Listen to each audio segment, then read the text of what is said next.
Allahu Akbar, Allah. Most of us walk through adult life suffering from a strange kind of amnesia. We look at our parents and see peers, or just older roommates in the house of life. We completely forget the explosive, agonizing spark of energy required for our existence. Think back to your very first day on Earth. You couldn't lift your own head. You couldn't feed yourself. Your continued survival depended entirely on two independent adults looking at you and deciding to permanently sacrifice their own autonomy so that you could live.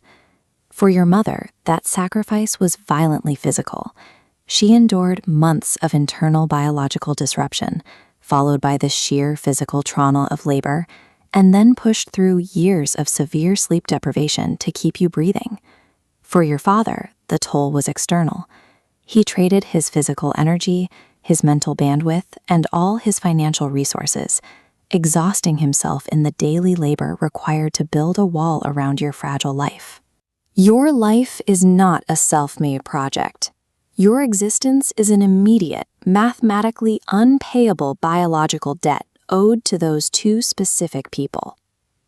The Creator explicitly maps out this biological debt in the Quran. In Surah Luqman, God commands humanity to recognize exactly what it took to get them here. The text records the mother's physical pain as a matter of divine testimony, describing the process of carrying a child as hardship upon hardship. This diagram shows the stark 3-to-1 ratio of rights established by the Prophet Muhammad. When a man asked who was most deserving of his good companionship, the Prophet replied, "Your mother." He asked again, "Then who?" "Your mother." A third time, "Then who?" "Your mother." And finally, on the fourth ask, "Then your father." Looking closer at this visualization, you can see exactly why the math breaks down this way. Those three mother segments correlate directly to three exclusive physical burdens she bore entirely alone: carrying you, delivering you, and nursing you. The father's portion, while singular in this specific metric, carries massive weight. It accounts for a lifetime of external protection, guardianship, and continuous provision. Islam frames the rights of parents, their haqq, as the specific, divinely mandated compensation for the existential sacrifice required to sustain your life. Fast forward 30 or 40 years, and the math of that relationship completely flips. Right as you reach your absolute physical peak, your parents enter a steep, irreversible physical decline. The strength they poured into you has left them. Old age slowly forces them back into the exact same state of total vulnerability you experienced as an infant. This creates intense friction. Independent adults often find themselves exhausted, overwhelmed, and heavily impatient when suddenly tasked with elder care. But this biological role reversal is by design. It is the ultimate test of a Muslim's character, pushing your faith out of theoretical theology and into the messy, daily reality of caring for another human being. To manage this massive shift in power, Islam provides a highly specific behavioral manual in Surah Al-Isra. This scale illustrates God's command.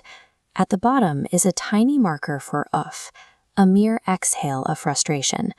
Because the Quran prohibits even this microscopic sound, the logic is clear. Higher forms of disrespect, raised voices, harsh words, or neglect are catastrophic sins.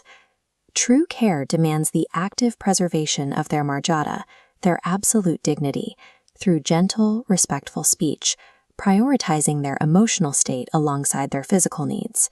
You can never actually repay the debt of your existence.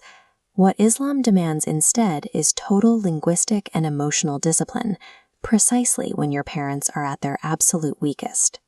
The stakes here extend far beyond the walls of your family home. The pleasure of the Creator is tethered directly to the pleasure of your parents, and His anger is locked directly to their anger. You can pray 5 times daily, donate half your wealth to charity, and achieve massive outward success. However, That outward piety collapses if the relationship with your parents is fractured or abusive. Surah Al-Isra completes the behavioral manual with one final command: lower the wing of humility to them out of mercy and make a very specific prayer for them. This flowchart shows the specific wording of that prayer.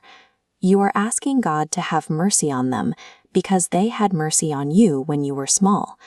The mercy received in infancy directly generates the mercy prayed for in adulthood. This prayer closes the loop. It proves that Islam views the parent-child relationship as a lifelong, unbreakable cycle of compassion. Mercy given when you were helpless, returned when they are frail. But the biological clock is deaf to our procrastination. The window of opportunity to fulfill these rights is rapidly closing. You must act today.